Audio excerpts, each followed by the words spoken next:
終於知道啦，呢位哥哥仔嘅真名字就叫做 Alvin 啊。Alvin 你好。你好，係你近呢一段時間咧，令到香港即係人嗰種正義感啦浮晒出嚟，同埋佢哋即係都靠咗條片咧，去茶餘飯後咗好耐。係，亦都成咗學者係分析還分析啦。咁啲寫開文章咧又學者啦咁樣。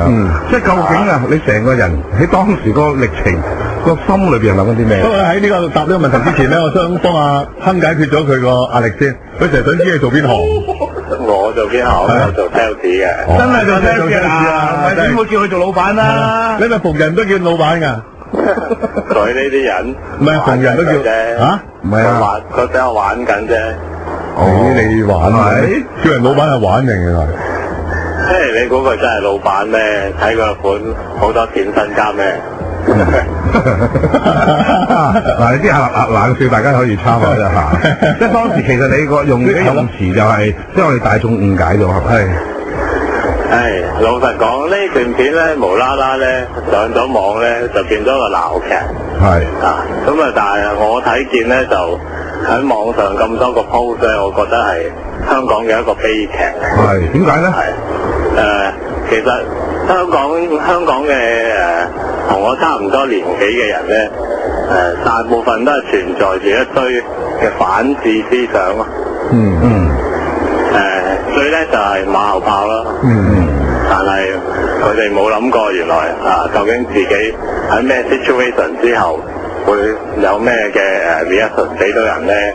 即係我哋就係好想知道喺你嗰個 situation 裏邊諗咗啲咩 reaction，而你嗰個 reaction 就係坐咗，係俾你坐喺度，同埋撳電話啊嘛。點解當時咁考究係啦？係咯。撳緊電話咧，我係錄緊個音嘅。咁咧，至於咧，我坐喺度咧就係，我俾錢坐車㗎，我唔通我落車蝕俾個巴士公司咩？有道理嘅啫嘛。係咪先？揾錢幾咁艱難先得㗎？佢大壓力，我大壓力。點解你唔同阿叔講咧？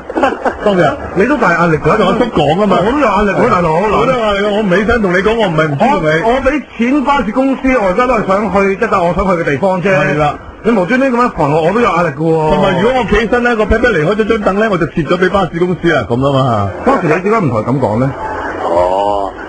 老實講，睇見佢啲人啊，我見咁多人都閱人無數。佢呢啲人咧，一係出手，一係出口，咁啊反可以出咩咧？咁啊出口，佢啊用出口術先啦。咁啊講咗3句都仲未喐手，我知佢就唔會喐手啦。即係江湖規矩，係3句之後，佢唔出手就唔出手㗎啦。係啊。我想知啊 Alvin 你幾大年紀啫？講唔講得㗎？20鬆啲啦。鬆定點啊？灣25左右。直情硬啦係嘛？即係。我成日覺得咧，原來你其實你有冇諗過你同阿叔相遇咧？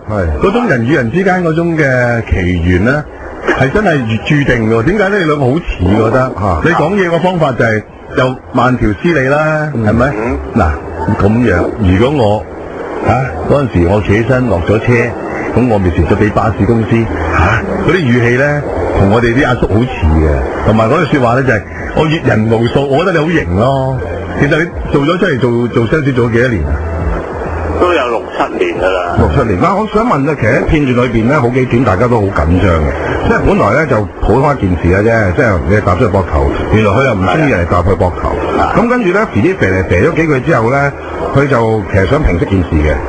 即係未講粗口之前，佢又想平息件事啊！嗱，我哋而家咧就揸手咁樣，跟住咧似個行家，你無端端又頂咗佢2句㗎。係啊，又警告佢點翻火？點解你會喺嗰個位度想點翻火咧？其實算咯，好大家冇嘢啦，係咪？握咗手啦，又握咗手，但係點解你又翻兜再搞啦？係啦，冇錯啦，講下翻炒，令到大家觀眾同埋聽眾咧即刻三分鐘。都百思不其解嗱，其實如果你